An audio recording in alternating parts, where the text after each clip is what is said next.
Oh boy, what a deadlift workout this one was today, guys. You guys are going to be seeing some maximal effort on my end.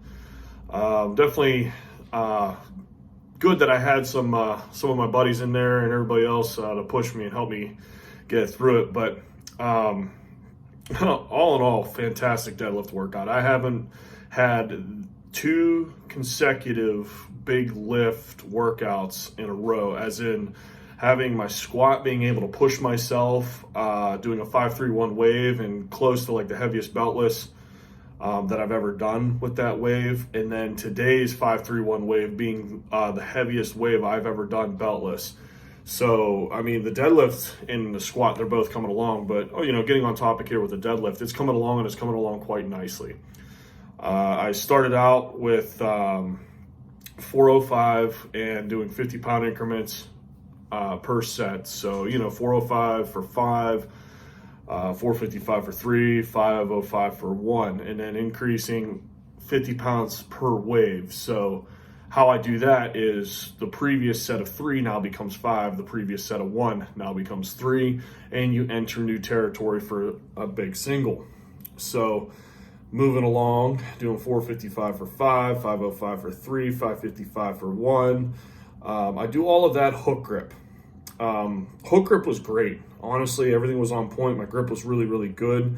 I just had the thought in the back of my mind, if I really wanted to focus on pulling the weight and just the pull itself, then I had to get a little bit of help. I had to strap up. Wanted that extra set, which I'll get to here in a bit. So going on to the last wave, 505 for 5, 555 for 3. Those were going smooth. Things were moving well. Went up to 605 for my single, and it was a grind, but it was a smooth grind. So, it came up, it was moving, and continued to move, clean lockout and everything else. Just had to wear straps. The grind was the bonus round. So for you that have seen the squat workout that I posted earlier in the week, I did an extra set. And now I did an extra set here in a deadlift as well. The goal was basically get an extra single or a double. And I pushed it for 2. I knew in my head that I could definitely do it. So going up and strapping up to the bar, going for the 605, it was a fucking fight. All I told myself was don't give up, and continue to pull. You guys will see that I pulled the slack out of the bar. The bar was kind of floating, and it really was. The bar was kind of floating there for a brief moment until I finally started to gain some momentum again. And I was just really, really bracing with my hips, my glutes, and hamstrings so that I can get my back to be able to pull that weight, and did just that. But it was a slow rep to lock out, and then from there, it's like, do you do a double? Fuck yeah, why not?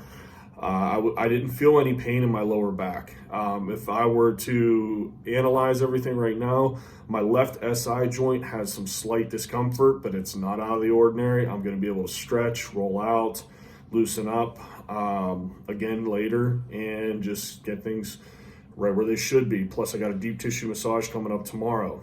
But back to that last rep. It went better than the first one. I had to get that first one moving, and the second one was just another grind though. Pulled through the slack, bar barely wanted to move. Today was maximal effort there. And I just kept pushing through her. Very happy with myself, very pleased with my progress. Those are the reps that are gonna get you better, you guys. You need to make sure your technique's on point, don't get me wrong, but when you're doing maximal effort, technique will break down.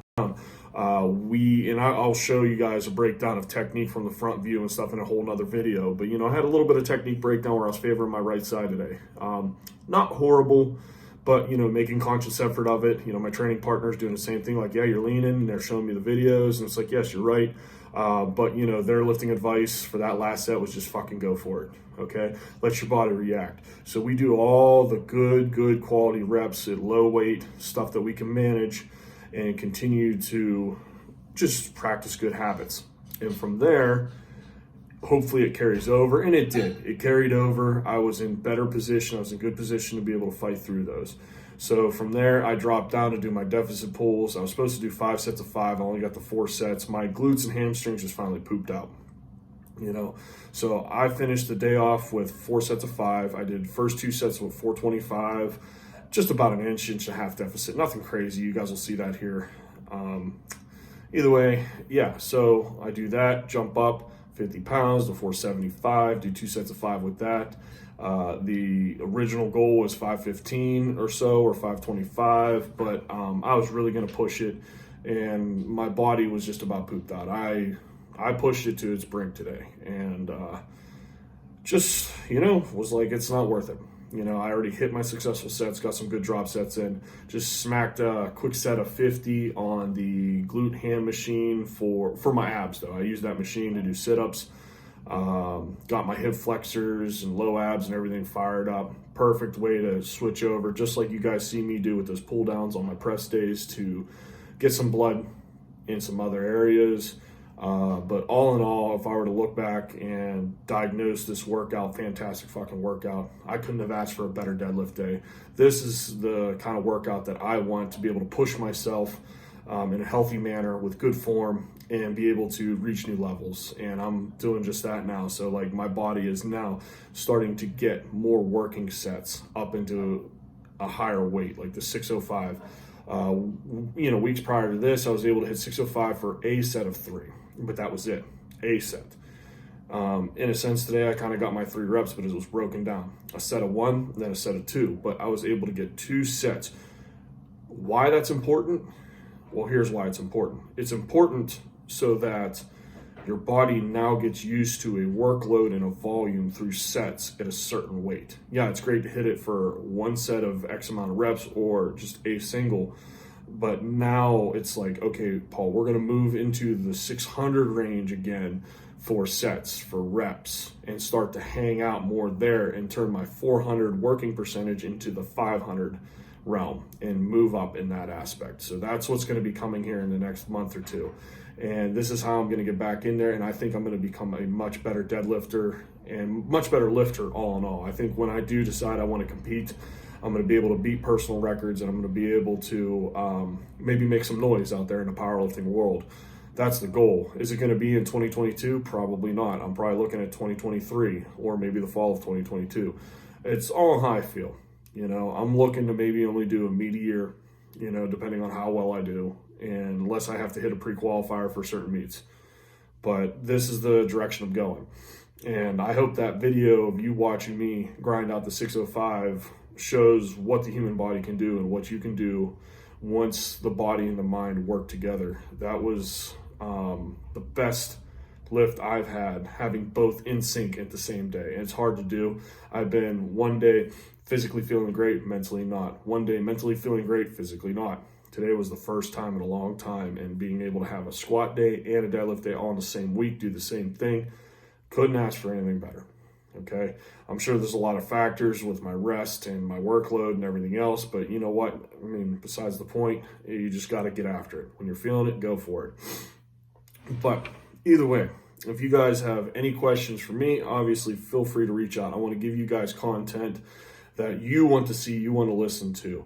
For you guys that are local out there, and girls, okay, we invite anybody to come out, okay? Not just on our deadlift day here, but on our bench days on Saturdays as well. So we have lifting days Saturdays and Sundays, bench to deadlift. So any of you out there listening, any of you out there interested in it, not only are you getting free advice here, just imagine if you can get free coaching, free training, free programming and stuff in person and have the lift broken down. You can't ask for anything better than that. We invite anyone out there to come in and experience that with us. Okay, guys, if you don't already, please follow me at Paul Yeoman on Instagram. Please follow the gym at _basement gym, and please subscribe to the hoisting channel here. And again, you guys, thanks for watching. I'll be talking to you.